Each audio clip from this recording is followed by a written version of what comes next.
picture, Julian, in the background? It's Durham Cathedral. Oh. So Durham was my alma mater, and that's, they do a Sonne Lumia every year, and I just think it's wonderful. That's great. Durham Cathedral is probably the best example of Norman architecture. It's amazing. I like to mix it up with students, you know, because just seeing somebody's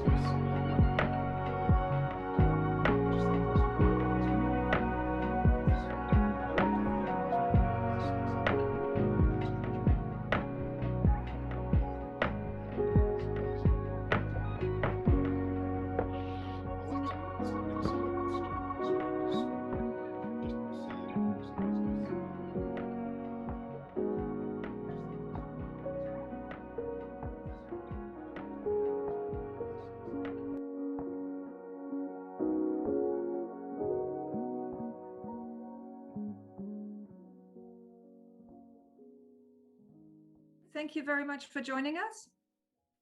I'll give a brief introduction and then we'll move straight into the talk because everybody's time is precious. So, Professor Agyeman is British educated and then came to the US. He's a professor of urban and environmental policy at Tufts University, and he's the author of nearly 20 books and a wide range of articles on urban planning, environmental planning, but mostly on environmental justice and the connection of these issues with environmental justice and sustainability. So his research, he's basically one of the founding fathers of bringing environmental justice to, bringing justice to the environmental discourses. And especially his book, his 2004 book with Just Sustainabilities, is basically the gold standard when it comes to these subjects. More recently, he's worked on more urban planning issues and relating them to just sustainabilities. I'm particularly interested, I hope we're going to hear something about food and migration, and these are topics that we are particularly interested in here at Rutgers-Newark. And so without further ado, I would like to turn over the floor to Julian, and really looking forward to hearing a talk. Thank you, Gabriella, and thank you, Rutgers, for inviting me. It's a pleasure to speak to students who are not necessarily urban planning students, although I understand there may be some urban planning students in the audience. But what I'm going to try and do in the next 45, 50 minutes is really to give you an overview of this idea of just sustainabilities, but then to dive deeper into two or three examples, if you like. And yes, Gabriella, one of them is food. But before I start, I'd like to offer a land recognition. I'm presenting to you today from Cambridge, Massachusetts, on the unceded territory, the traditional territory of the Wampanoag and the Massachusetts people. And I want to pay my respects to their elders, their past, their present, and their future, and to commit to a principle of care and respect as part of this meeting. And if I had time, and if it were another lecture, I would talk to you about how urban planning in the United States has disregarded the settler colonial present and past, whereas in countries like Canada, New Zealand, Australia, scholarship around urban planning has acknowledged at least the traditional origins of this land that we call the United States. So let me start by talking a little bit about Just Sustainabilities. This is the book that Gabriella was mentioning, Just Sustainabilities: Development in an Unequal World. And it's nearly 20 years now since we edited this book. And really it was unique in several ways. Prior to this book, most sustainable development, sustainability discourse was environmental, almost exclusively environmental, with a nod to issues of equity and social justice. But this book, in every single chapter, equity and social justice were to the fore. So in many ways, this book addressed what I call the equity deficit in much sustainability thinking. And so still today, you might find a book on sustainable development and there's one chapter on equity and social justice. And usually they ask me to write it. And I say, no, I want the whole book on equity and justice, because if we don't center issues of equity and social justice, we'll never get there. You don't get to equity and social justice, you center them in policy making and planning.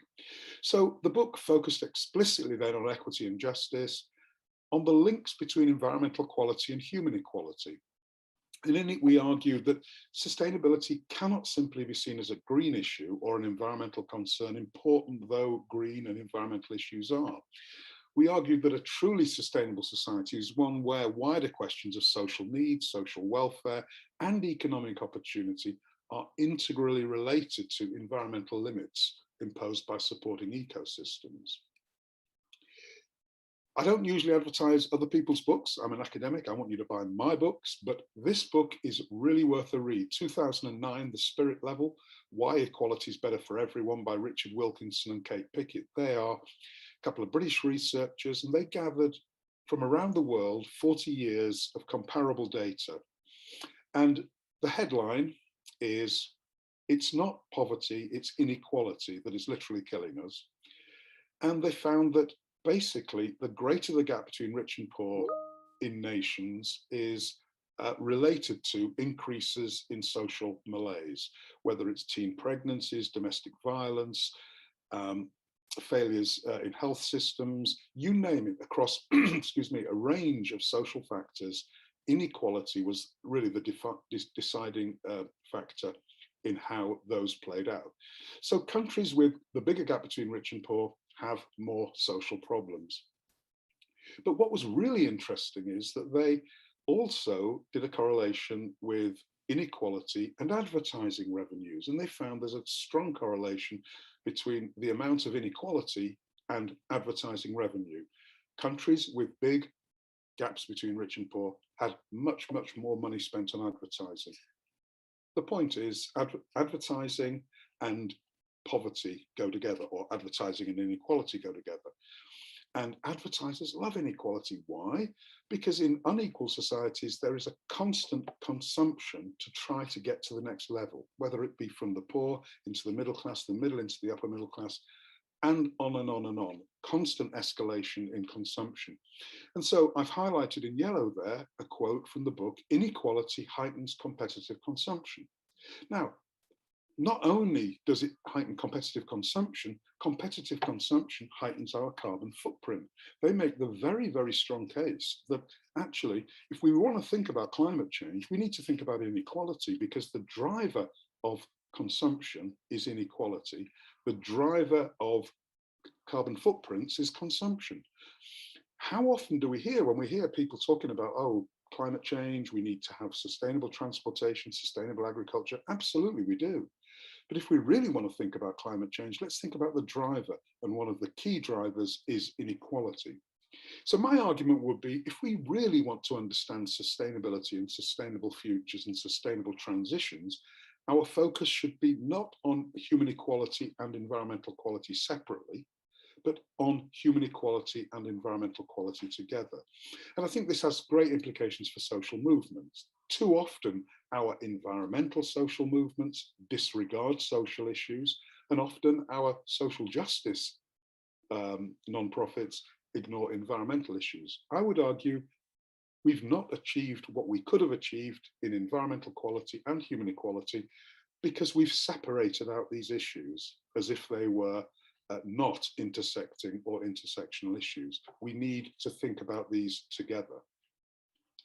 So in defining a just sustainability or just sustainabilities, and I'll tell you why I use the plural, if we say just sustainability, it sounds singular, as if there's one just sustainability, but we recognize that this is a culturally relational notion, and that in Bangalore, in Birmingham, Alabama, or Birmingham, England, sustainability will look different according to cultural, political, and other contexts. So we use the plural just sustainabilities. And we say that it's about the need to ensure a better quality of life for all now and into the future in a just and equitable manner while living within the limits of supporting ecosystems. And implicit in that are 4 conditions. We must commit to improving people's quality of life and well-being. We must commit to meeting the needs of both present and future generations. This is not just about future generations. This is about equity and social justice now. We must commit to justice and equity in terms of recognition, process, procedure, and outcome. Too often, and I think the environmental justice movement fell victim to this, we think about justice in terms of procedural or distributional justice. That's important. Procedural justice is who gets access to decision making. Distributional justice is who gets the goods and the bads of our neoliberal economy. But I want you to focus on the word recognition. This is a word I think that is more and more important. Recognition says Black Lives Matter, Me Too, say her name, recognizing the rights of certain groups in society to even exist. So Black Lives Matter is a very good example, the cries for Indigenous rights. If we don't recognize, if we don't use this notion of recognition as a precursor to justice, recognizing who has a right to justice, then how do we ever get to reconciliation or eventually to any form of reparation? So central to any form of restorative justice process must be a recognition of the rights of all groups in society. And then, of course, conditions 1 to 3 need to be done. Our human enterprise needs to be done within ecosystem limits. There is no planet B. There is no plan B. We need to recognize the limits of ecosystems. I just want to say a little plug. This Just Sustainabilities thinking predates Kate Raworth's donut, and Kate and I have spoken a lot, but if you look at the concept there of living within the ecological ceiling and not falling below the social foundation, that donut of safe and just space for humanity, that's just sustainabilities. It's about living within environmental limits, but not letting people fall below the social foundation. I'm very pleased to say as well, the Sustainable Development Goals 2015 to 2030, the UN Sustainable Development Goals, are fully imbued with issues of equity and social justice. Again, and I take some credit for the fact that I've helped to expand the narrative around sustainable development such that it cannot simply be about environmental issues. Now, working as I do as a professor in urban planning and urban policy, I want to give you 3 ideas that are going to permeate this talk. First, urban planning as managing our coexistence in shared space. What a beautifully simple definition of urban planning. How do we manage our coexistence in shared space? But at another level, how do we manage our coexistence in shared space when we're talking about environmental, transport, housing, or other urban conflicts, when we're living in cities of difference? It would be simpler to manage our coexistence in shared space if everybody was the same, but we're not. And our cities are increasingly cities of difference, where we are in the presence of the other. How do we do this? How do we plan cities? How do we develop policy when there are multiple publics? How do we coexist in shared space? How do strangers become neighbors in many ways? And then secondly, I want to think about this idea of belonging and becoming. As an urban planner, urban policymaker, as a sustainability advocate, I'm always thinking about what can our cities become? They can become smart, sharing, healthy, sustainable, resilient. But what we're often forgetting is who gets to belong and have a say in what our cities become. As urban planners, we're not very good at thinking about who gets to belong. We're good at dreaming, and we must never stop dreaming about a better place. But who gets to define what that better place is? So we must get much better at belonging. And it starts with this concept of recognition, of reconciliation, of appreciating difference, diversity, and inclusion as strengths rather than as some form of weakness.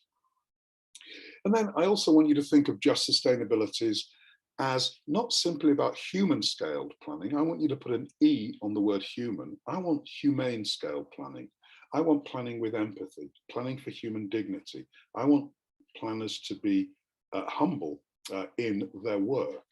And that would include thinking as much about who gets to belong as what our cities can become. Okay, I want to give you 3 examples of just sustainabilities in practice.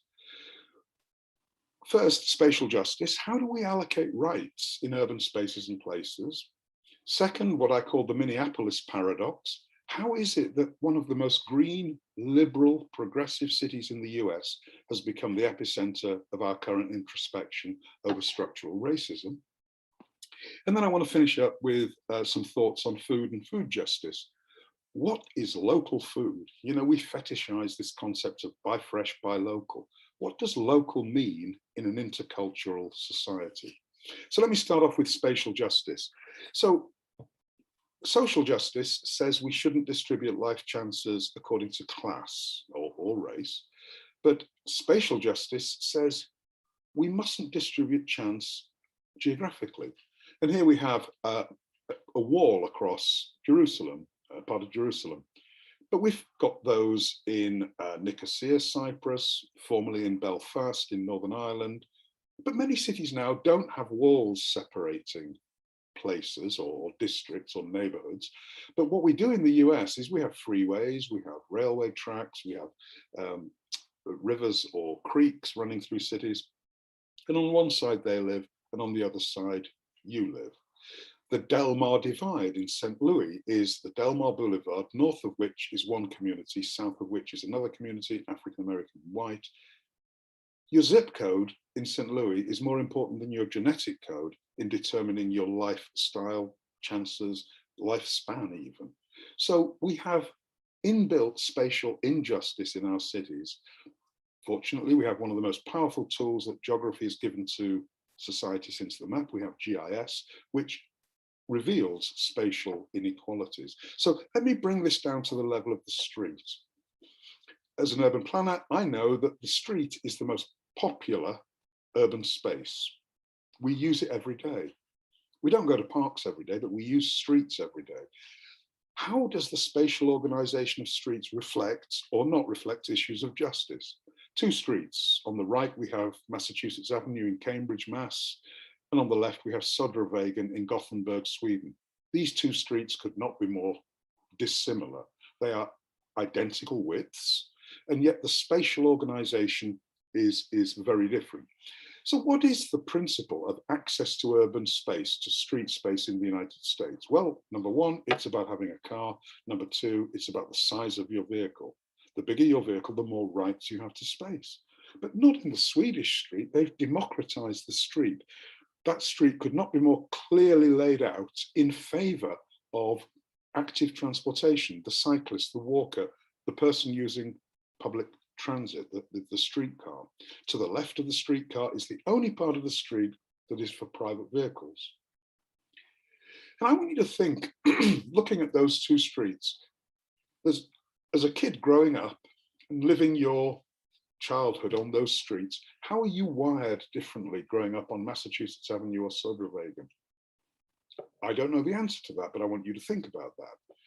You walk out onto the street of Massachusetts Avenue and you see organized chaos. You see might is right, you see bigger is better, but that's not what you see in Sweden. How are kids or even adults wired differently as a result of the spatial organization of spaces in our communities? Now we have some data. We know that street traffic and social interaction are very much correlated. So on lightly trafficked streets, people have more friendships and more acquaintances than on the heavily trafficked streets. And this is based on work by Don Appleyard in San Francisco in the late 70s, early 80s. And you might say, well, what's the Just Sustainabilities take here? Who lives in the neighborhoods of lightly trafficked streets and who lives in the neighborhoods where there's heavily trafficked streets? This is a classic Just Sustainabilities or environmental justice issue. If you are in a low-income minority neighborhood, you are much more likely to have higher speed limits and heavily trafficked streets than if you're living in a more Tony neighborhood with traffic calming measures, bump outs, raised tables, chicanes in the road. So let's think about that. Spatial justice on the street is related to socioeconomic and racial factors. Now, you know, let's not get too down on ourselves. In the United States and in New York, Mayor Bloomberg led the way with some very aggressive and progressive street changes. This is Broadway on the bottom right, and at the top left is Times Square before they did the big changes.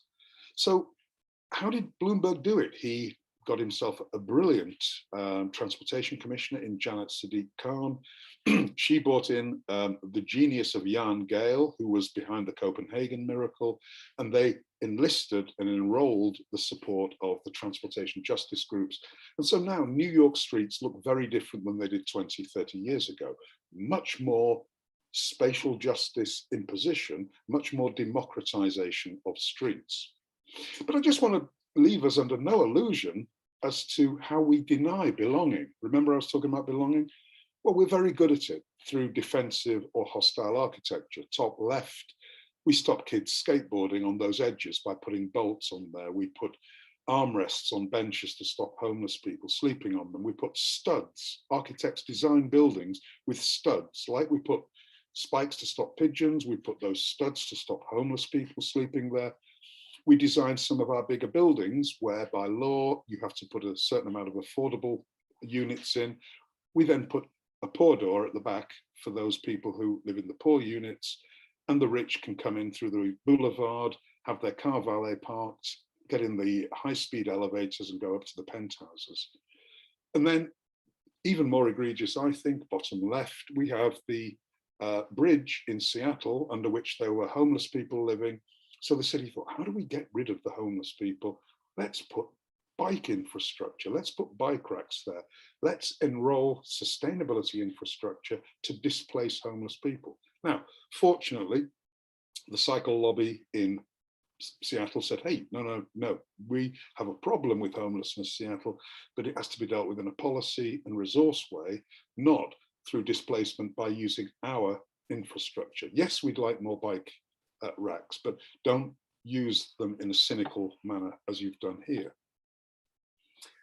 One really interesting piece of work around spatial justice, although he might not call it that, is Elijah Anderson's concept of the cosmopolitan canopy.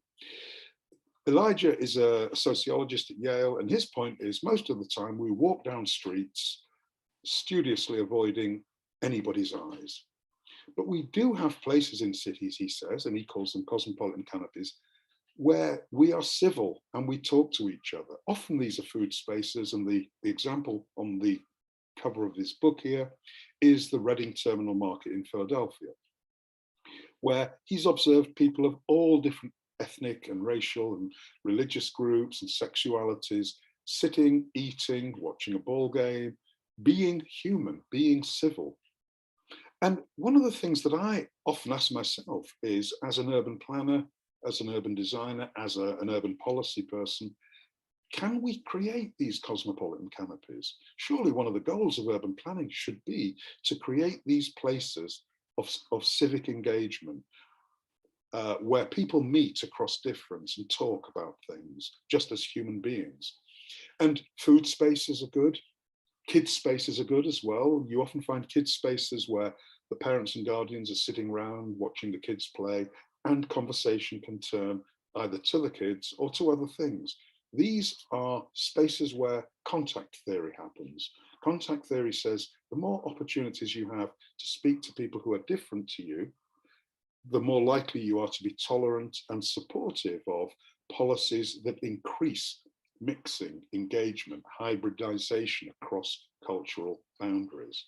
So is there a role for us as planners, urban designers, in creating these cosmopolitan canopies? And don't get me wrong, I mean, cosmopolitan canopies are not going to undo racism, but they are spaces of engagement in a society where we are increasingly separating across various lines, whether it's racial, socioeconomic, cultural, or other ways. One of the urban planning responses to spatial injustice, if you like, is this idea of complete streets. And I've put here some examples of complete streets. The idea is to decenter the automobile and recenter active transportation, cycling, walking, making the street a place rather than just a conduit for vehicles. And you know, the thinking is that this might be able to undo the inequalities of car-centric planning over the last century. But another argument that I favor is that these places are not universally accessible. These complete streets neighborhoods, these green neighborhoods, are forms of enhanced livability for the most privileged residents of cities. We're not doing much in other neighborhoods in cities. So what is a complete street? You know, on the right, I've given you an example there of an urban designer's kind of cookie cutter formula for what a complete street is. And then on the left is what I really consider a complete street. Now, obviously, physically, that street was designed, but you cannot develop policy to create the social ecology of that space. That has happened because of what Massey talks about. She talks about the constantly shifting articulations of social relations through time. She sees streets not as physical spaces, but as social spaces which are constantly shifting as communities change.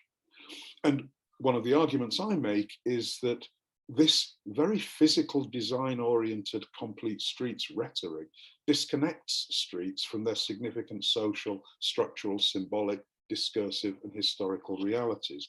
And a really good example here is Los Angeles. So believe it or not, the motor metropolis has a complete streets policy and is actually doing a lot of work on complete streets to try and humanize Los Angeles away from the car towards more people-centered forms of transportation. But Los Angeles, until very recently, banned street food vending.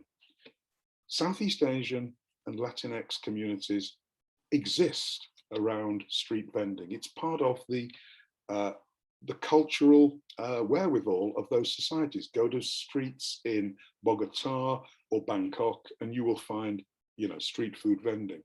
How can LA say it has a complete streets policy when, until very recently, street food vending was banned?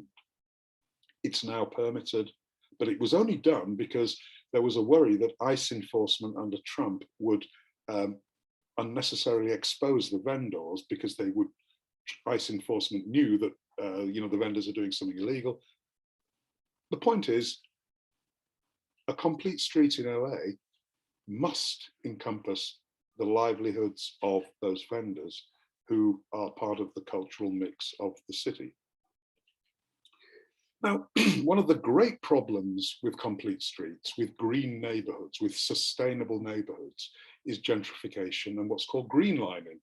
Now, many of you know redlining was a racist way of denying access to private and government money by drawing red lines around a map for hazardous neighborhoods. And guess which neighborhoods they were? They were largely Black, minority, low-income neighborhoods. One of the dangers with the greening of neighborhoods is what the book on the right calls green gentrification, environmental or ecological gentrification. And actually they go as far in that book to say that green neighborhoods are white neighborhoods. And this idea of greenlining is a counterpoint to redlining. Redlining was racist. Greenlining is not racist. It's socioeconomically determined. These neighborhoods, these green neighborhoods, cost a lot of money to get into. Who's got a lot of money? So the effects of greenlining look very much like the effects of redlining, but we cannot ascribe racism as the cause. Green neighborhoods are done in the name of sustainability, and who can argue with that? But in my book, Incomplete Streets, I argue that these complete streets narratives are systematically reproducing many of the urban, spatial and social inequalities and injustices that have been visited upon US cities for the last century or more. And if you need any more evidence, the key metric, the number one metric of urban sustainability, I would say, is walkability. How walkable is the city? How walkable is your neighborhood? And of course, there's an app to measure walkability and it's called Walk Score. Guess who owns the app? Yes, Redfin, the online realtor. So let's just take a moment here.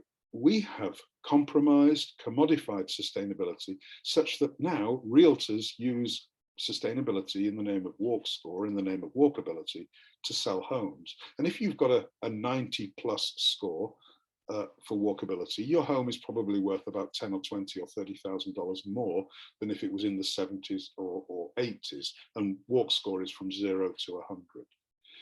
So sustainability has been enrolled in the sort of neoliberal real estate machine to sell places. And not just it's not just walkability. If there's community gardens, if there's open green spaces, it's all part of the package of sustainability that can be sold to prospective buyers. Similarly, urban parks. When I think of urban parks and spatial justice, I think about how was that park designed, when was it designed? Because we know that certain kinds of design and management and programming affect who's going to be in that space. Because public space is not neutral, it's racialized, it's gendered, it's sexualized, it's ableist or disableist. So how we design, management and program public space is intimately related to social and cultural diversity in those spaces. And we know who the designers are of these spaces. They don't look like the communities. And one piece of research that I'm just starting at the moment is the idea of co-production. Could we co-design, co-manage and co-program local parks and spaces with the local community and with the design people within the authority? Because again, contact theory works here. How do we design culturally inclusive spaces? Spaces where people can engage across difference rather than just sit in their groups. Some very interesting work was done in the mid-2000s, funded by the Barr Foundation in Boston.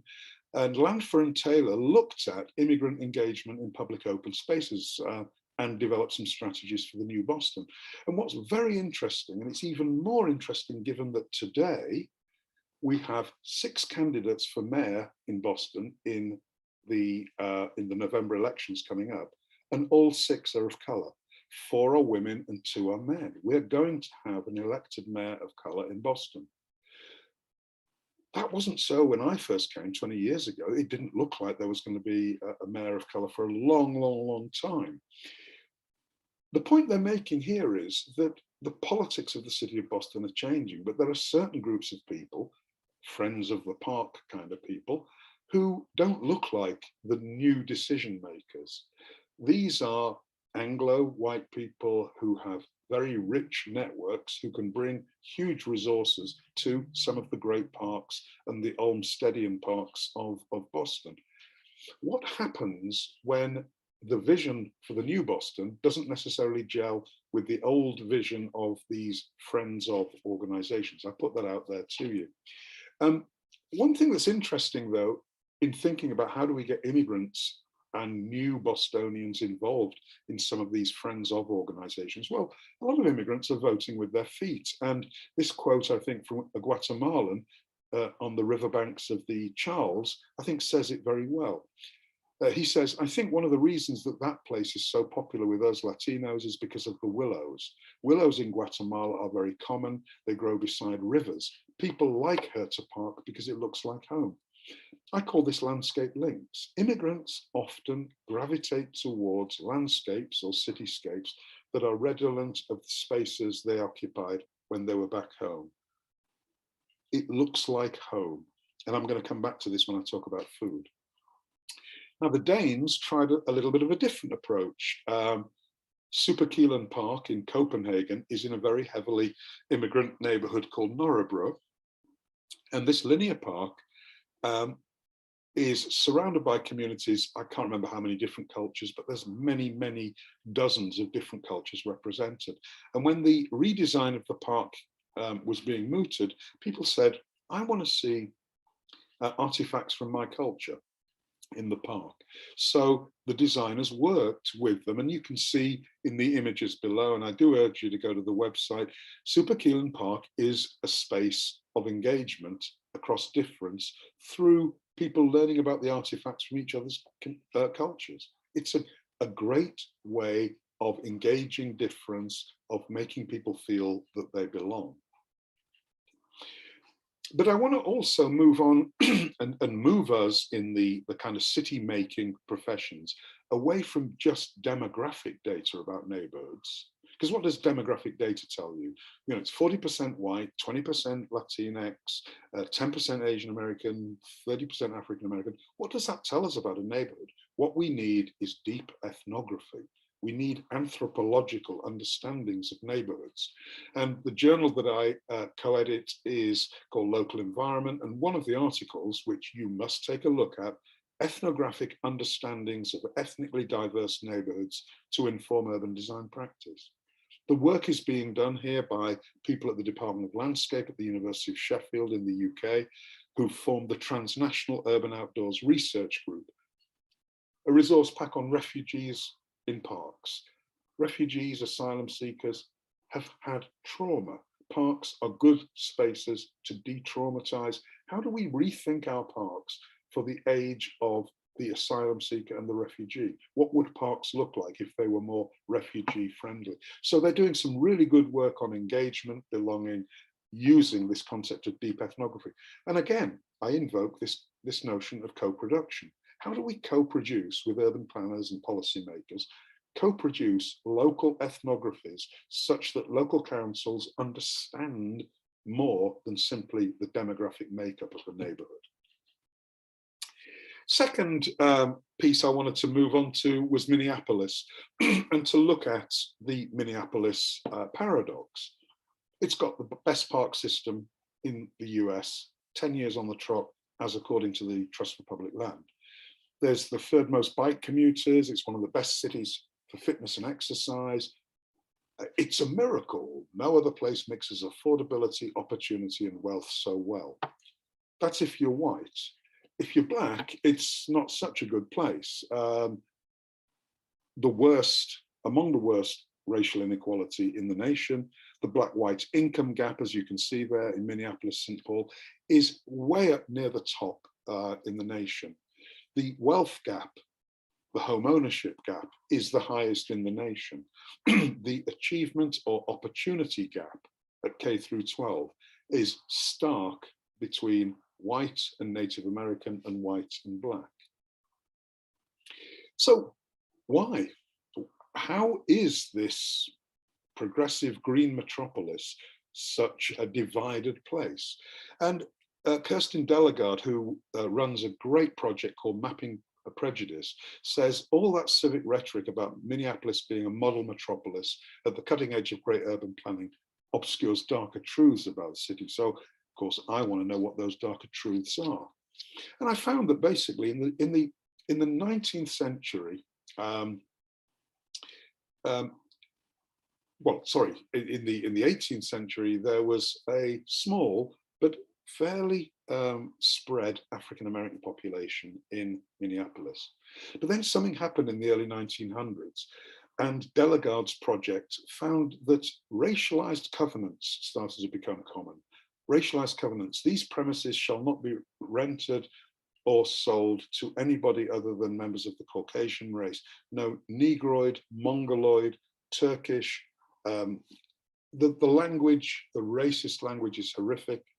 These covenants existed till the 1960s and had a profound effect on localizing and concentrating the black population in parts of northern and southern Minneapolis.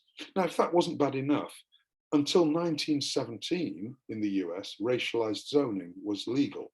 And then it was struck down by the Supreme Court. And so people thought, how do we get around this? I know, let's do single family zoning. That's not racist. But again, it's socioeconomically biased. And we know that socioeconomics and race in the US are pretty much overlapping. So exclusionary or single family zoning was a way of, a non-racist way of keeping neighborhoods white. And 70% of the residential land of Minneapolis was zoned for single family zoning. Okay, so racialized covenants, single family zoning, and then redlining. The drawing of red lines on areas of city maps, for areas deemed hazardous so that no government or private sector money would go in, no mortgages, no area improvement grants or anything like that. Covenants, single family zoning, redlining, the effect is racial segregation then and now. And I would go as far as to say no other country has done this better than the US, than South Africa. South Africa, with the Group Areas Act and apartheid, they did it even better than we do it here in the US. But this is continuing. The racialized covenants are illegal, but the sentiment behind racialized covenants still exists. What now? There's a direct linkage between those practices in the late 19th and early 20th century and today's modern zoning plans. Part of the impetus for changing how we view land use is to try and undo those impacts. That's Heather Worthington, who was Director of Long Range Planning. Put it another way, I put it really much more simply, urban planning is the spatial toolkit for articulating, implementing, and maintaining white supremacy, and we can do something about it. And to its credit, the progressive, young, democratic elected council in Minneapolis has come up with the Minneapolis 2040 plan, which is a very progressive, comprehensive plan. First thing they did, though, was to become the first large city in the nation to overturn and ban single-family zoning. So now on single-family zoned land, you can have duplexes and triplexes, trying to get away from this socioeconomic dominance, although some people would say, and I would agree, that the duplexes and triplexes still cost a lot of money. So there's a long way to go, but at least this is a first step. Other reforms are inclusionary zoning, which means including affordable units within new developments above a certain size. But I want you to just take a look there at the very bold goal number 1 of the Minneapolis 2040 plan. In 2040, Minneapolis will see all communities fully thrive regardless of race, ethnicity, gender, country of origin, religion, or zip code, having eliminated deep-rooted disparities in wealth, opportunity, housing, safety, and health. This is, I think, progressive and should see change. And if you want to go to it, take a look at the the plan. There's a lot of policies geared around that one primary goal. Okay, I said I'd talk a little bit about food justice, and for the final 5-10 minutes, I'm going to do just that. Another book opportunity here, folks. This is my Cultivating Food Justice, Race, Class and Sustainability that I co-edited with Alison Alcon. So I want to go to that question that I posed at the beginning. What are local foods in intercultural societies? And I want to tell the story here of George and Julia Bowling of the Bowling Farm in Maryland. Good old American farmers, tobacco farmers. State of Maryland is trying to get its farmers out of tobacco and to diversify. And so George and Julia, being good American entrepreneurs, thought, what are we going to start growing? And they did a bit of research and they found that there's about 120,000 Africans in the Washington, DC metroplex, and many of them want to eat locally grown African food. These are upper middle class, they're doctors, they're diplomats, they're lawyers, they're professors, and they want to eat African food, not have it flown in. What is local food in an intercultural society? If the Africans in DC want to eat locally grown food, what is local? I'm a geographer. I know that there's nothing such as local. There is no hard and fast definition of what local is. And so what it seems is that the Africans here are not defining local geographically, they're defining it as a cultural local. They want to bring their culture and see if it grows in the Maryland soil. And in that, they were helped by the University of Maryland Extension Service, who did some research on African crops, the climate, the soils, and came up with a great resource pack looking at different recipes, different cultural significances of crops and stuff. What is local in an intercultural society? The Filipinos in San Diego, when asked what local food is, they say, well, it's the stuff we grow in our yards, it's the stuff that we eat in our restaurants. what's coming over here is what's called translocalism. It appears that immigrants bring their own local with them. Translocalism. And that we in the alternative food movement, who often say, oh no, that's not what you should eat in Massachusetts, or that's not part of the 100-mile diet, we need more reflexivity. We are in cities of difference, we're in communities of difference, and if some people see local as a translocal, who are we to say that that's not the case, that this is what is really local? And so I think the food localization movement needs much more reflexivity in its understanding of some of these concepts.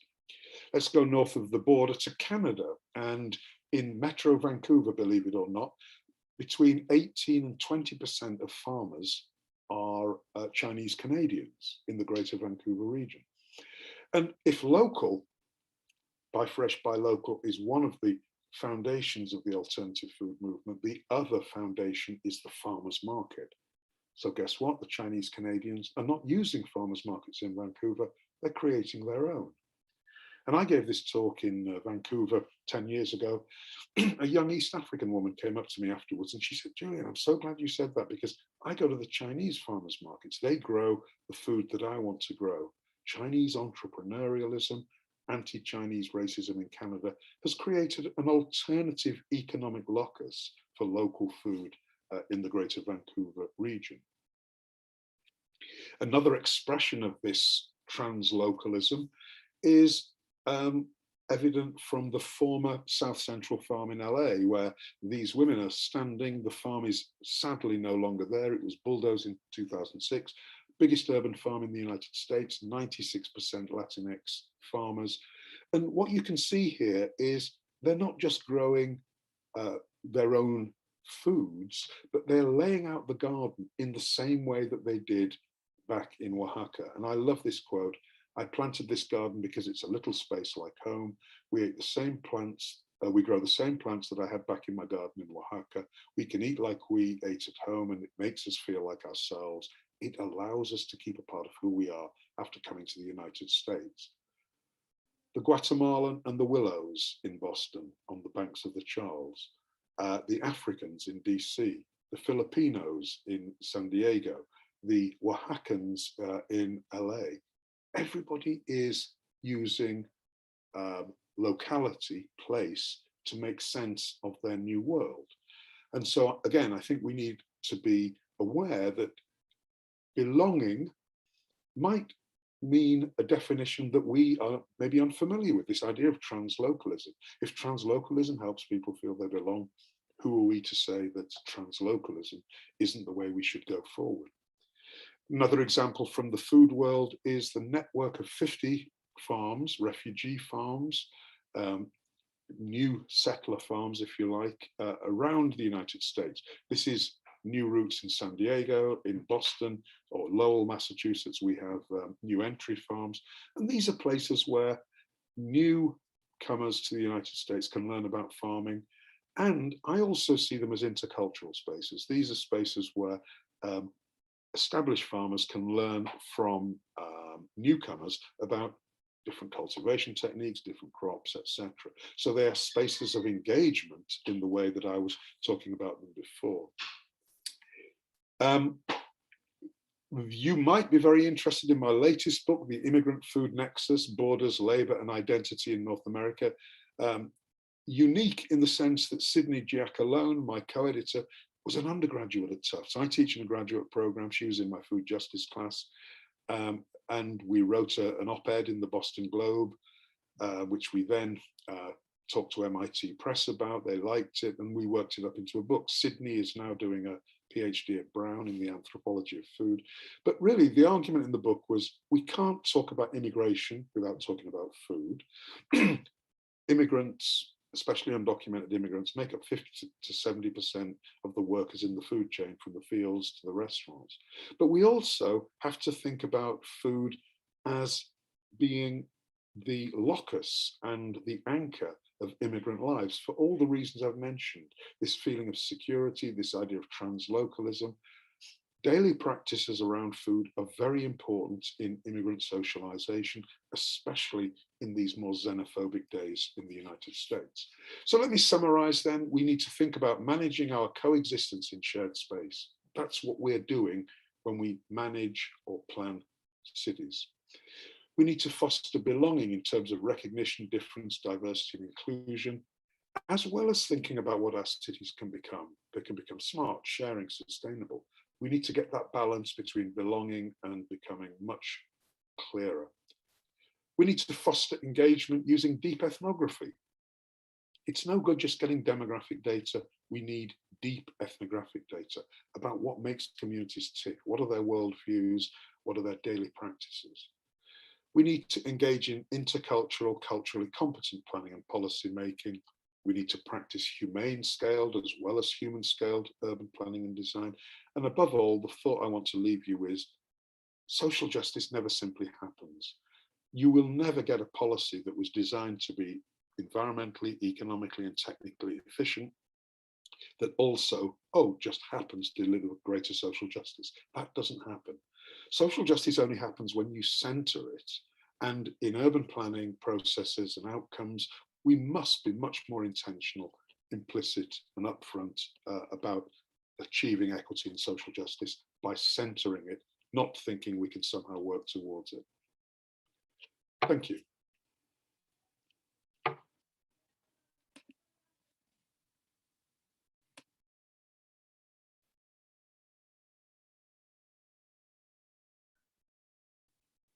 I seem to have my video stopped here, so I can't reinstate myself on the video. The host has stopped it.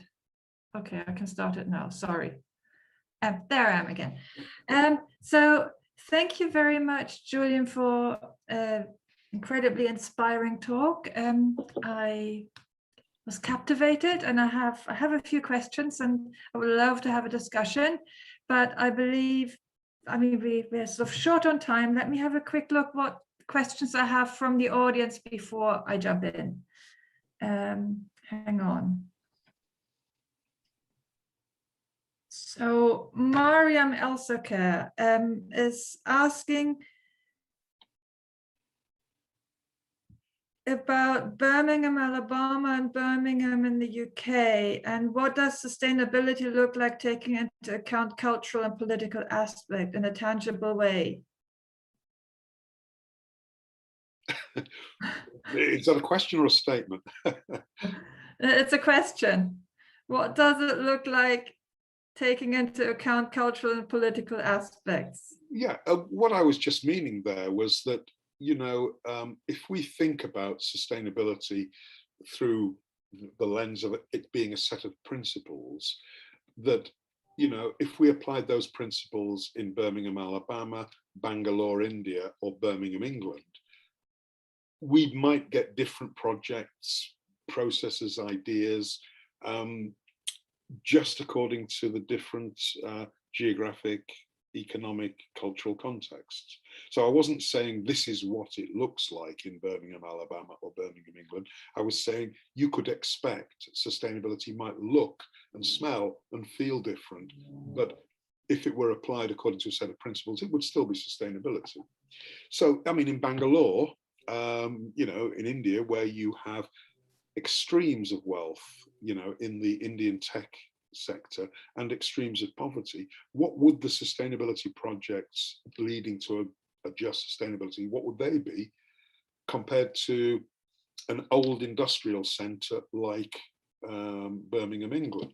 So that was what I was really meaning, and that we mustn't be prescriptive about sustainability. We must allow people to interpret it according to those principles of improving people's quality of life in a just and equitable manner while living within the limits of ecosystems. That's going to look different in different places, and the priorities will be different if housing and homelessness are the main issues, or if pollution is the main issue. So that was the point I was making, basically.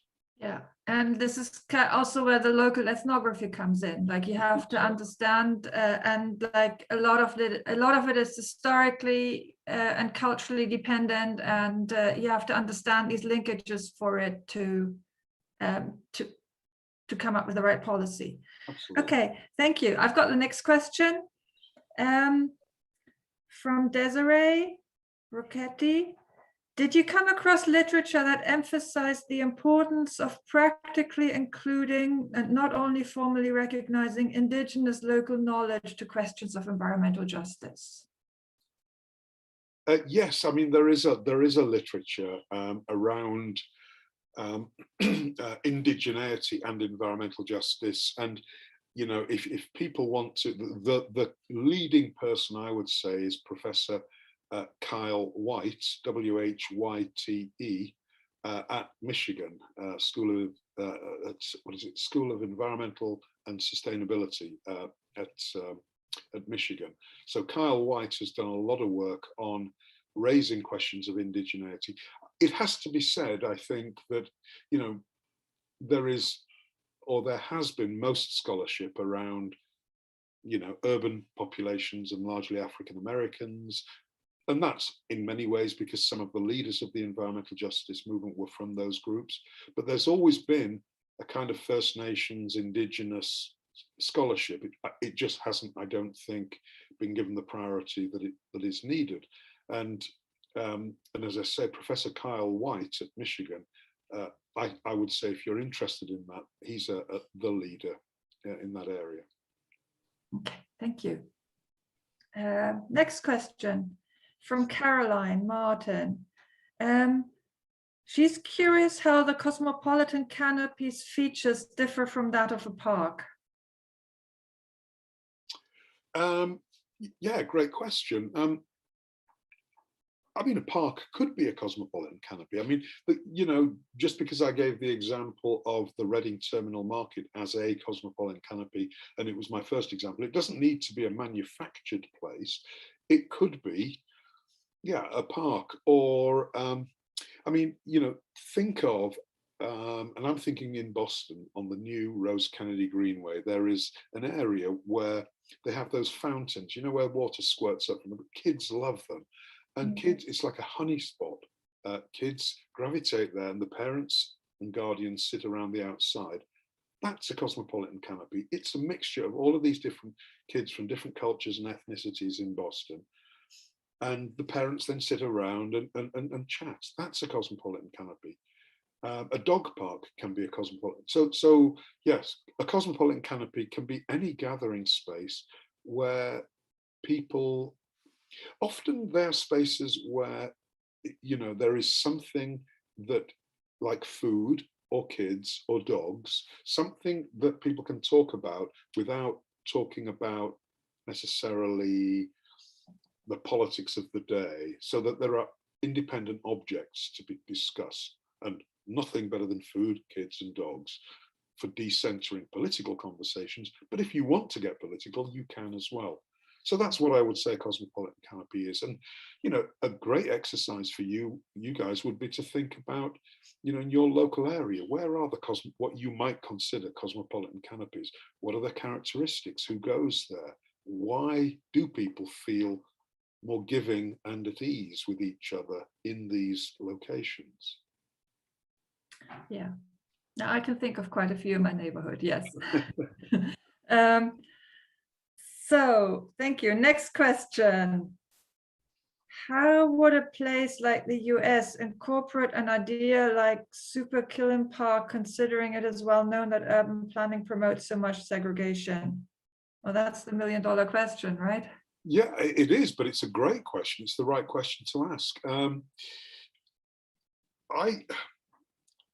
mean, you know, many cities now are trying to undo this toxic legacy of racist or white supremacist urban planning and creating cosmopolitan canopies, creating spaces of engagement like Super Keelan Park. That's exactly what we should be doing. That's exactly what we should be doing.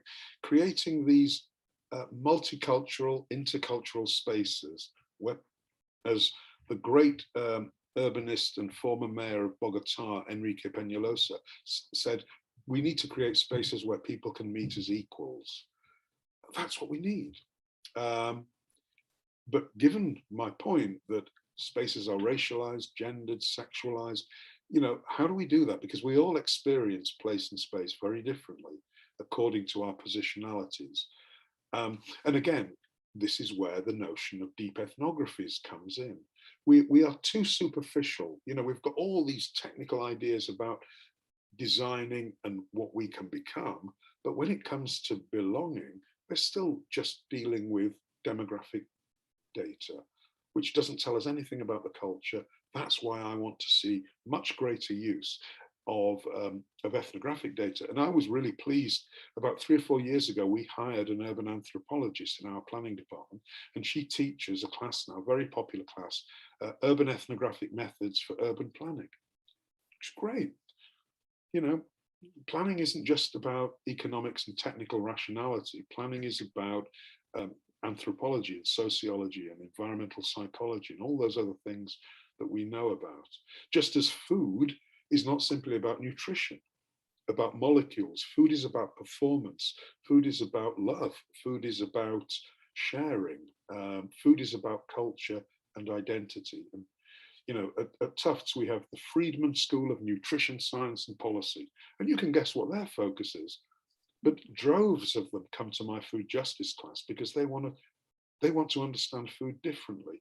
They want to understand food not simply as molecules that are a physiological necessity, but they want to understand the concept of foodways and how food is imbued with our culture, and we imbue food with different cultures. So yeah, it's very interesting, I think. Yeah, and that sort of really directly connects to what we started off with, which is when you talked about Wilkinson Pickett's and the spirit level, and about how like high levels of consumption are like a sign of inequality because you just want to move up to the next level. And like if we bring down our existence to the most basic things, like food is not just like bringing in the nutrition and like feeding up your body so you can keep on performing. It's about, I mean, like when you want to reduce your life to the most, like if you want to go down to the essence of life, food is a major part of it, right? Absolutely, yes. And the enjoyment of food, and you know, living through food, sitting down together, the, you know, community through shared food experiences and so on. I mean, that's kind of where restaurants come in as well, and not so big right these days, right? Like before it was. You know, the way you say it reminds me of 20, 25 years ago. Some friends of mine from university bought a small place in the south of France. And I just remember spending a fantastic day. The morning we went into his organic garden and we selected what we were going to eat. And then we picked it, we prepared it all over lashings of good French wine. And then, you know, we cooked it, and then we ate it, and a whole day just around preparing the meal. When do we ever do that anymore? Fast food, you know, all of the modern conveniences has stopped us doing that. But it was an enjoyable day because it makes you live and spend the day at a speed that is very human. I mean, it's slow food. That's what it is, and it's re-engaging with who we are as humans, rather than just picking up a sandwich and walking and eating and then going to our next meeting or Zoom meeting. So yeah, very, very important to think of food not simply as nutrition. You know, important though that is, it's one part of what food is in our society.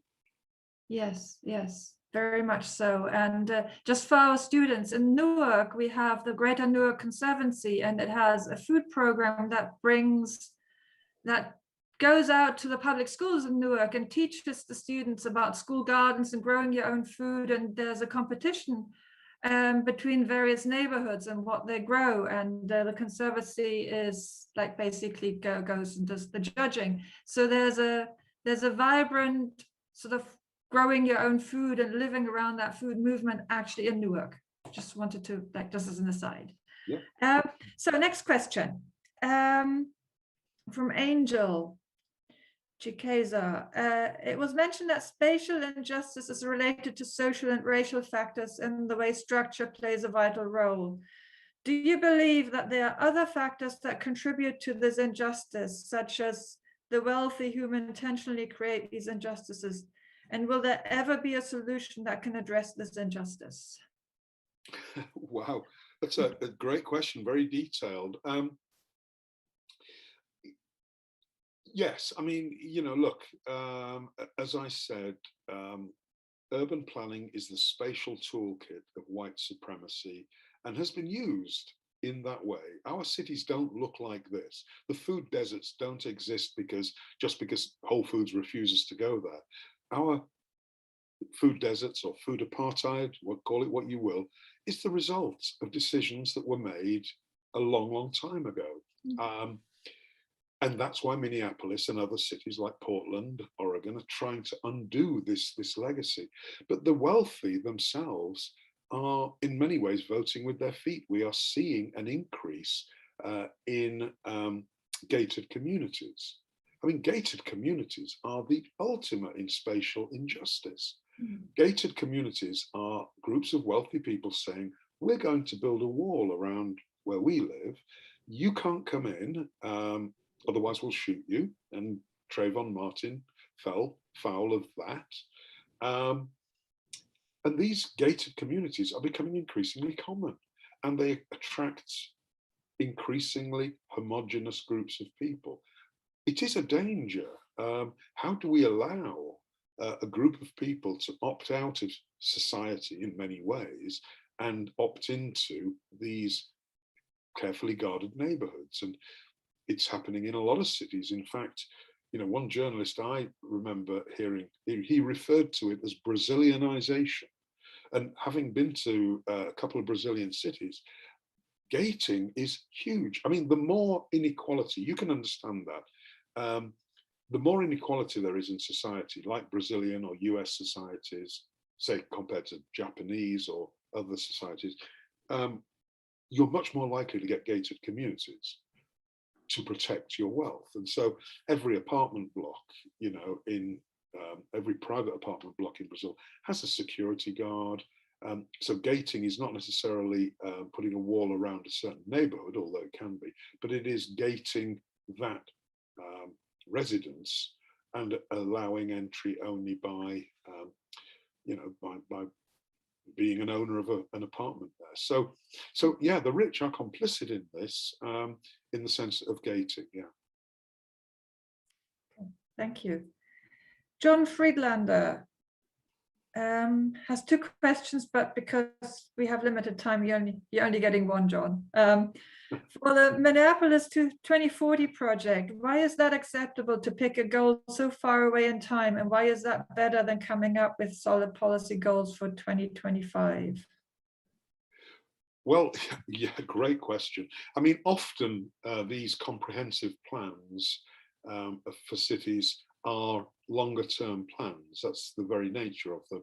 And John, I wish the travails, the problems of Minneapolis could be turned over immediately, but I don't think they can. I think, unpicking this racist legacy, this toxic white supremacist legacy in urban planning is going to take time.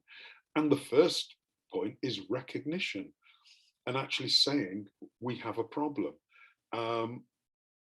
I mean, if you look at a lot of urban plans, food plans, the different plans that are made for cities, they fall short of using, words like white supremacy or anti-racist or the racist legacy of. Until we call it out and actually recognize and say what the problem is, how can we dismantle it? Now, we have, like I mentioned, 6 mayoral candidates for Boston, one of whom is an Asian American woman called Michelle Wu. I helped with her food justice agenda for Boston. My students and I helped. And the first few lines are, food justice is racial justice. We need to decenter white supremacy in local food systems. With that level of analysis, you can then start to really build. But some cities aren't recognizing, they're saying food deserts, it's bad luck kind of thing. Until we get to a real recognition of what the issue is, then how can we unpick it, unpack it, and dismantle it? So to the questioner, this is a long-term project. And actually, I'm not sure it's a destination. I think it might just be a journey. Just like sustainability is not a destination. We won't come to a road sign saying, you are now entering sustainability. No, sustainability is a journey. We're all on that journey. Dismantling white supremacist local planning is a journey. Perhaps we'll get there in 2040 or 2050, but the civil rights movement started this a long time ago. The anti-slave movement started a long time ago. We're still on that journey. Will we get there? But we can get a lot closer. Yes, thank you. Yeah, you can't undo something that's grown for hundreds of years in 5 years. Yeah. And, let me guess that the questioner is a millennial. Millennials, I love you guys. You want to get, look, no, millennials have given us a great phenomenon in urban planning called pop-up urbanism. The kind of the pop-up urbanism of food trucks, of mini parks or parklets where people put they once a year there's a thing called Parking Day, where people around the world take over parking spots and put out party chairs. They put out a little fake green grass. And this started in San Francisco, but this is pop-up urbanism, guerrilla gardening, where people throw seed bombs, making something happen really quickly. That's great, but this dismantling project is a longer term project. And look at South Africa. 1994, apartheid was over. They dismantled the Group Areas Act, but you go to South Africa and you've still got the remnants of that. It's going to take a generation or 2 generations to dismantle it. Yeah, even without the racial element, if we look at Germany and East and West Germany, 30 years unification, and the inequality between East and West is, yeah.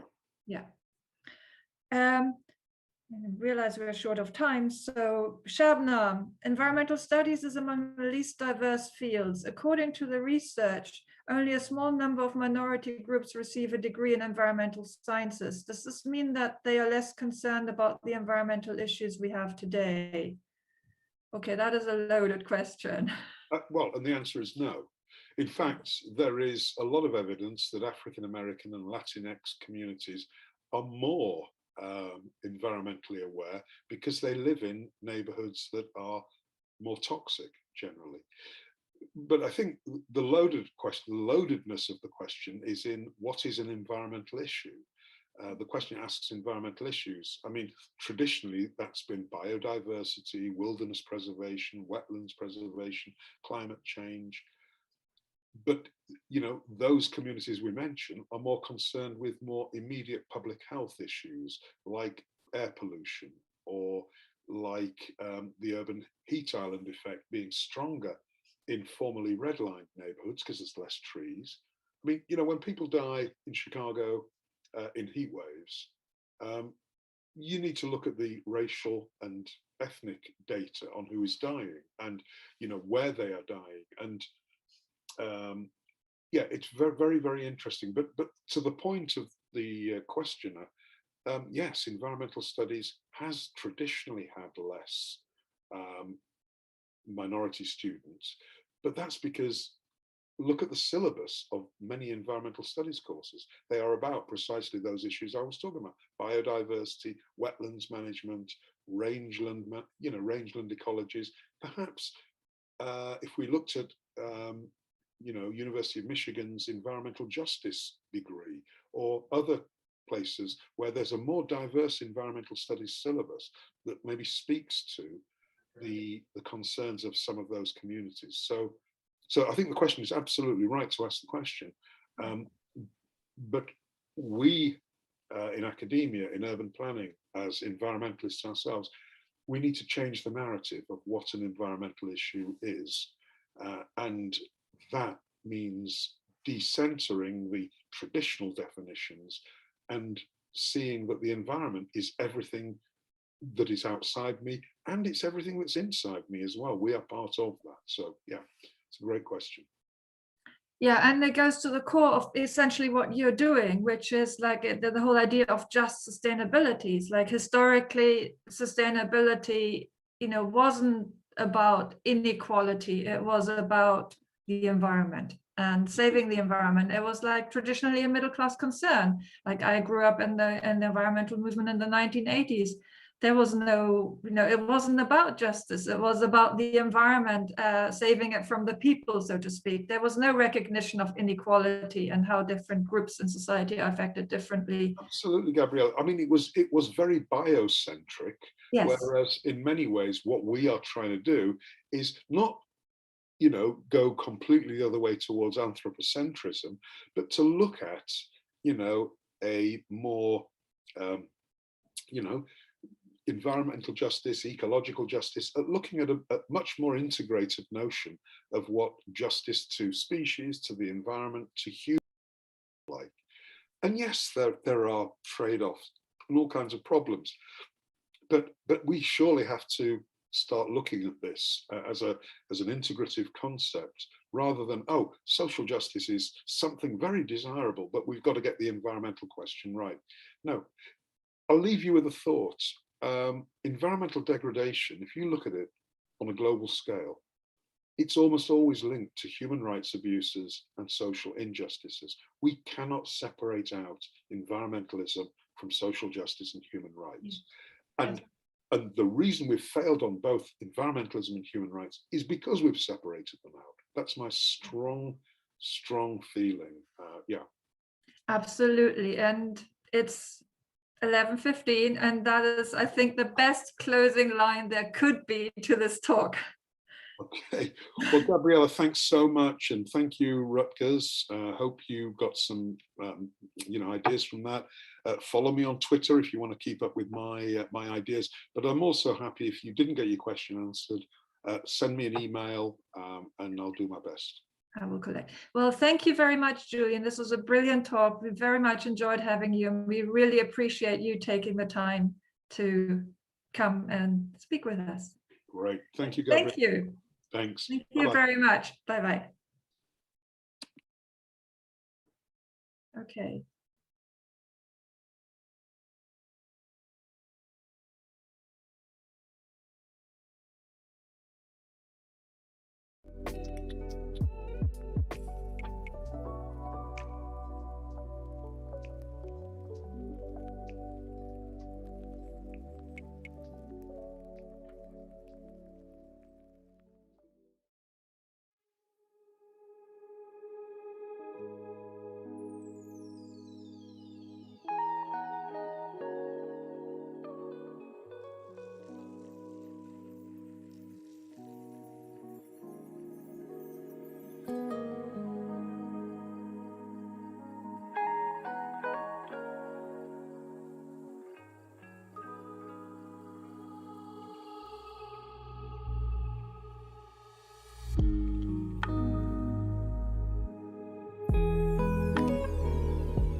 you.